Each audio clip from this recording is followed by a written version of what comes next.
Hi everyone, welcome back. Section 86 of Sambhavatar Continued. Vaishnampayan said, King Yayati, the son of Nahusha, having thus installed his dear son on the throne, became exceedingly happy. He entered into the woods to lead the life of a hermit. And having lived for some time into the forest in the company of the Brahmanas, observing many rigid vows, eating fruits and roots, patiently bearing privations of all sorts, the monarch at last ascended to heaven. And having ascended to heaven, he lived there in bliss. But soon, however, he was hurled down by Indra. And it had been heard by me, O Kingra, and it had been heard by me, O king, that though hurled from the heaven, Yayati, without reaching the surface of the earth, stayed in the firmament. I have heard that some time after he again entered the regions of the celestials in the company with Vasuman, Ashtataka, Pratadhana, and Shiva. Janasya said, I desire to hear from you in detail why Yayati, having first obtained admission into heaven, was hurled therefrom, and why also he gained the admittance. Let all this, O Brahman, be narrated by thee in the presence of these regenerate creatures. Yayati, Lord of Earth, was indeed like the chief of the celestials, the progenitor of the extensive race of the Kuru. He was of the splendor of the sun.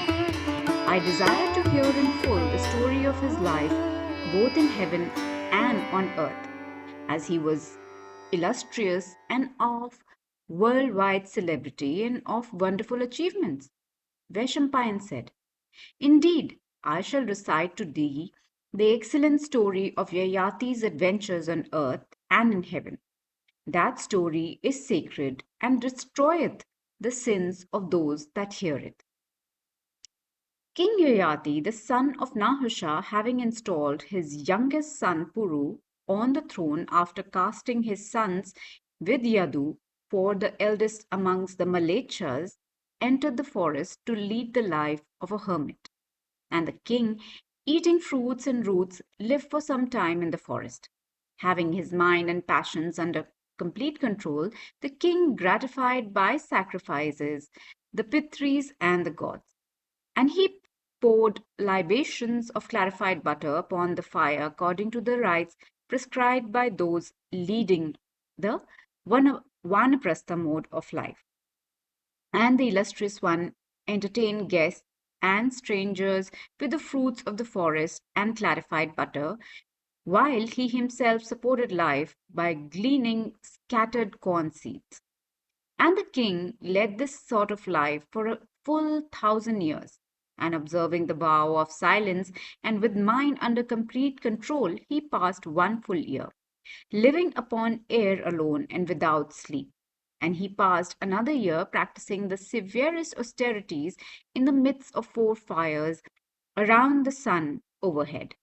And living upon air alone, he stood erect upon one leg for 6 months. And the king of sacred deeds ascended to heaven, covering heaven as well as earth with the fame of his achievements. Section 87 Sambhavapar Continued. Vaishampayan said, While that kings of king dwelt in heaven, the home of the celestials, he was reverenced by the gods, the Sandhyas, the Sadhyas, the Maruts, the Vasus. Of sacred deeds, the mind under complete control, the monarch used to repair now and then from the abode of the celestials under the region of the Brahman. And it had been heard by me that he dwelt for a long time in heaven. One day that best of kings, Yayati, went to Indra, and there, in course of conversation with the lord of the earth, was also asked by Indra as follows: What didn't thou say, O king, why thy son Puru took thy receptitude on earth, and when thou givest him thy kingdom? Yayati answered, I told him that the whole country between the rivers Ganga and Yamuna was his. That is indeed the central region of the earth. while the outlying regions are to be the dominions of thy brothers. I also told him that those without anger were even superior to those under his sway. Those disposed to forgive were ever superior to the unforgiving. Man is superior to the lower animals. Among men, again, the learned are superior to the unlearned. If wrong, thou shouldst not wrong in return. One's wrath, if disregarded, burneth one's own self. But he that regardeth it not taketh away all the virtues of him that established it. Never shouldest thou pain others by cruel speeches. Never subdue thy foes by despicable means, and never utter such scorching and sinful words as may torture others. He that picketh as if with thorns men by means of hard and cruel words, thou must know, even carrieth in his mouth the Rakshasas. Prosperity and luck fly away at his very sight. Thou shouldest ever keep the virtuous before thee as thy model. Thou shouldest even with the retrospective eye compare thy acts with those of the virtuous. Thou shouldest ever disregard the hard words of the wicked. Thou shouldest ever make the conduct of the wise the model upon which thou art to act thyself. The man hurt by the arrows of cruel speech hurled from one's lip weepeth day and night. Indeed, these strike at the core of the body. Therefore, the wise never fling these arrows at others. There is nothing in the three worlds by which thou canst worship and adore the deities better than by kindness, friendship, charity, and sweet speech unto all. Therefore, shouldest thou always utter words that soothe, and not those that scorch? And thou shouldest regard those that deserve thy regards, and shouldest always give, but never beg. Section 88. Sambhavapar continued.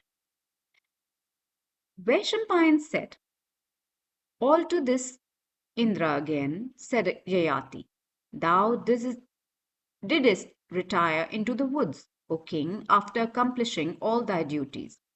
O Yayati, son of Nahusha, I would ask thee to whom thou art equal in ascetic austerities. Yayati answered, O Vasava, I do not, in the matter of ascetic austerities, behold my equal amongst men, the celestials, the Gandharvas, the Rishis. Indra then said, O monarch, because thou disregardest those that are thy superiors, thy equals, and even thy inferiors, without in fact knowing their real merit, thy virtues have suffered diminution and thus must fall from heaven. Yayati then said, O Shakra, if indeed my virtues have really sustained dominion, and I must on that account fall down from heaven, I desire, O chief of the celestials, that I may at least fall among the virtuous and the honest. Indra replied, O king, thou shalt fall among those that are virtuous and wise, and thou shalt acquire also much renown. And after this experience of thine, O Yayati, never again disregard those that are thy superiors or even thy equals. Vaishampayan continued. Upon this, Yayati fell from the regions of the celestials, and as he was falling, he was beheld by that foremost of royal sages, that is Ashtataka, the protector of his own region. Ashtataka, beholding him, inquired, who art thou, O youth of beauty equal to that of Indra, in splendor blazing as fire, thus falling from the high? Art thou that foremost of sky raging bodies, the king emerging from dark masses of clouds?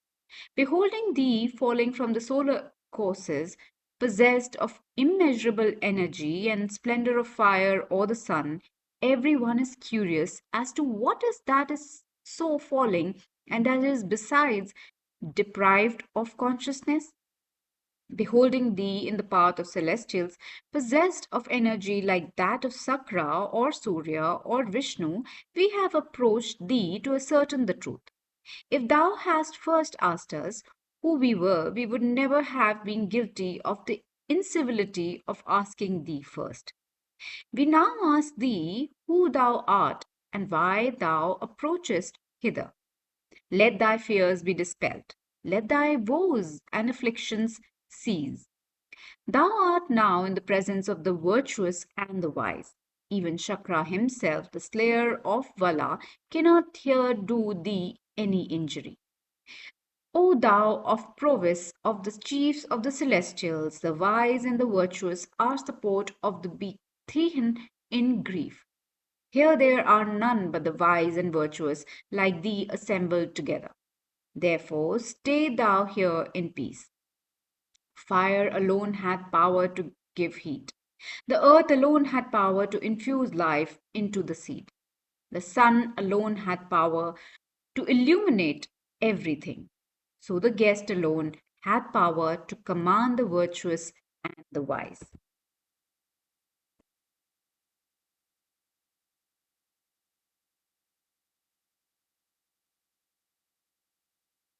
With this, we come to an end to this section of Mahabharat. Until next time, this is your host, Matulika Rajahan, signing off. Stay healthy always. Narayan, Narayan.